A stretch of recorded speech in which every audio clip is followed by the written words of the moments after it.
Welcome to Audio Tales AI. In today's episode, we dive into a story of instant regret as cheating wife meets her husband's revenge girlfriends. Join us for this roller coaster of emotions, and if you're captivated by compelling audio storytelling, don't forget to hit that subscribe button to stay connected with our channel. I found out my wife of 20 years found herself a younger boy, a 20-something coworker. It's funny, they think that I'm not going to feel something different going on. I sensed it right away, got the feeling something was off. Snooped on her phone, and there it was. Spied for a few days, and sure enough, they planned a hotel meetup on a Saturday. As expected, she came up with a story why she had to go out on some boring work meeting on that Saturday. So I said, sure, no problem. I made sure that my iPad was charged and tucked it in the back pocket of the passenger seat in her car. Sent the children to my sisters, saying I had errands to run. Then I watched where the iPad location was. First, to a restaurant not one of our usual spots. Then to a motel. It was only 20 minutes away, so I headed out. It didn't take long to stalk the motel to figure out where they were. What I couldn't believe is that it was one of those cheap motels that charge by the hour. I knocked on about a half dozen doors and found their room. A man asked what I needed from behind the door. I said, I need to speak to my wife. He said she's not there. I said, fine, I'll wait here at the door for a week if I have to. After a couple of minutes, she comes out. She looked like she was in total shock. I just asked, are you happy? Is this what you want? Fine, have fun. I left, she was calling after me. But I ignored her. I was crushed, and I knew that I was going to cry. But no way that I was going to let her see that. She left immediately and went straight to her sisters. I was still watching where my iPad was going. Later, she called and told me that we got married. So young, and she was confused about what she wanted. I said, you don't have to be confused. Do what you want. The marriage vows are broken, so I'm going to do what I want. I know this is not recommended, but it worked for me. I ghosted her in our own house. I was polite and cordial but not loving in any way. I created a Tinder profile and started dating. This crushed my wife. She had several emotional breakdowns with uncontrollable sobbing fits. She begged me to stop and let's go to marriage counseling. I said, I like her idea better and that I was enjoying myself. I wasn't hiding in the shadows like her. I'm doing my business in the light of day. I was doing great on Tinder. I keep myself in shape. I am educated, make a great living. I'm honest and kind. I had no problems getting dates with very nice and attractive women. I told them exactly what was going on in my life because I didn't want to be dishonest. Of course, her boyfriend gets rid of her because his wife found out. And they are trying to work it out. I told my wife to hit Tinder up and find herself a new guy. This would send her to crying uncontrollably. I never cried in front of her, and I never begged her. Of course, what she did hurt me horribly, so I sedated those emotions by moving on. Ended up dating and being intimate with several beautiful women. They were all younger than my wife, and this was upsetting her. Let me say that confusion of hers was long gone, she wanted us. I did too, so I stopped dating, and we went to marriage counseling. We are long recovered now, this was several years ago. We don't dwell on the past, and we talk about it openly. She asked me once if any of my girlfriends were better than her, and I replied, oh yeah, one of them was amazing. I then explained how she was amazing. And now my wife worked those things into her activities. I think the thing that snapped her out of it so quickly and had her begging me was how easily I can move on. She knows that I have no problem ghosting her and can be dating someone else a couple of days later. Say what you want, but it worked for me. Some people have asked if I had mind movies or feel inferior to the other men. I say, of course not.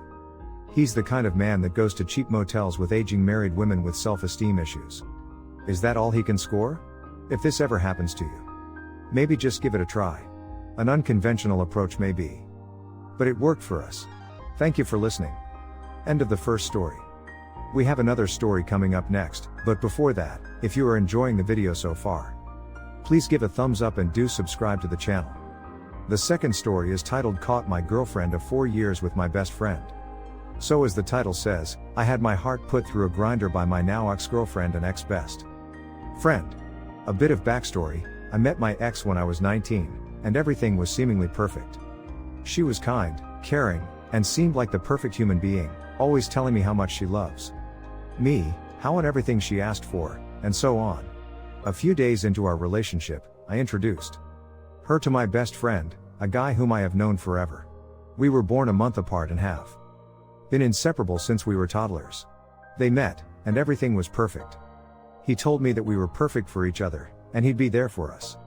As time went on, they started to get to know each other as my best friend, and I would always hang out, and they became good friends too. I was happy that they were getting on so well. And everything was perfect. Fast forward 4 years, it was all good, or so I had thought. My girlfriend started to become a little distant, not answering calls, not replying to texts, or replying with one-word answers. I was baffled as we hadn't had a fight. Sure, we had arguments, but those were normally silly issues like who ate the last slice of pizza. Not just her, my best friend also started ignoring me. Every time I asked him to meet, he had a reason not to come around, either saying he was busy or he was already elsewhere. This went on for a while, and I started suspecting something was wrong but brushed it off, thinking I was being stupid. Oh boy, I was in for a surprise today. I was running errands, and I had to take a different route than the one I normally take. Once I finished my errands, I hopped on my motorbike, and as I was passing through, I saw my best friend's motorbike in a parking lot. I gave him a call and asked where he was, and he tells me that he is with his sister at her place. We made small talk and hung up. So, that was a lie. I looked around and spotted him in the local park. He had on a custom jacket that I bought him for his birthday last year. What was odd, worse, was that he was with a girl. He wasn't dating anyone. I moved closer and out of sight, and that was the biggest mistake I ever made. I saw him cuddling with my girlfriend. I watched for a while and decided to confront them. So, I walked up to the park bench they were sitting on and asked them if I could join in on the fun. Their reaction was that of deer and headlights. They didn't say anything for a beat, and I decided to break the silence. I asked them how long this was going on and why. First, they tried to deny everything and tried to chalk it all up to a misunderstanding. When I told them that I saw everything and to cut it, he started apologizing.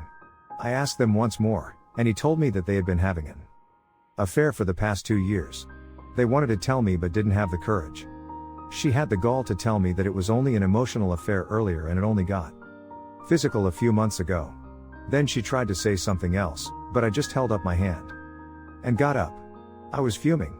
I wanted to knock him, but the only thing that came out of my mouth was nice, and I stormed off, got on my motorbike, and went straight home.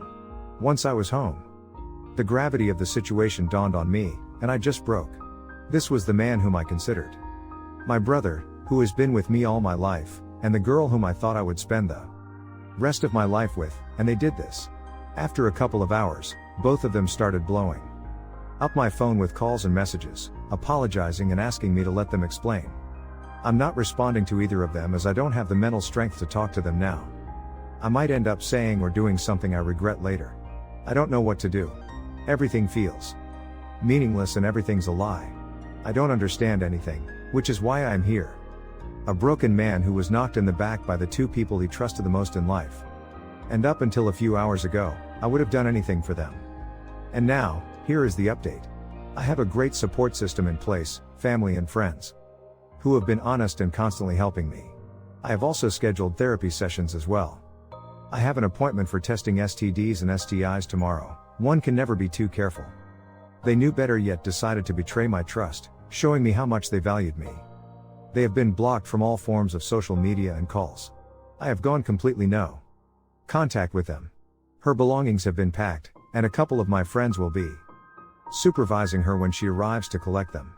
I have already made plans to go out with the boys to catch a drink. The time I have available now will be utilized to pursue my passions of painting and poetry. All in all, I think I have a plan of action to keep my mind off things. Edit, they have moved in together. I ran into them recently at the supermarket. And they don't look like they are doing well. He was drunk, and she looked like she just walked out of hell. Either way, I ignored their existence and continued my shopping, even though they tried to talk to me. Well, that's all we have from the original story. It's time we listen to a few comments by the beautiful community. DeSale says, "You found out she is not marriage material. Toss her stuff to the curb. Don't listen to her explanation as it will be more lies. She will try to make herself innocent. Who knows what be, as your ex-friend, will try to invent. Oh, peace. Her belongings will promptly be returned by supervision of a friend, as I can't bear to see her face again, at least for now. It doesn't matter what lies they try to spin now. The trust and respect I had towards them is shattered by their own hands or feet. I have done the work, says. I have only one question for you. Why are the two of them still trying to contact you? What do they hope to gain from you? I suppose by now they have offered some sort of excuses. We all want to know what has been said. Oh, peace replies, I haven't given them a chance to explain. They are still trying to contact me. To do just that. Frankly, I don't care what excuses they have because it's BS. I think the main reason they are trying to contact me is to get a false sense of closure. Thank you for joining us on this immersive journey with Audio Tales AI. If you enjoyed this captivating narrative, make sure to subscribe to our channel and hit the notification bell so you never miss out on the power of audio storytelling. Stay connected with us for more tales that will ignite your imagination and emotions.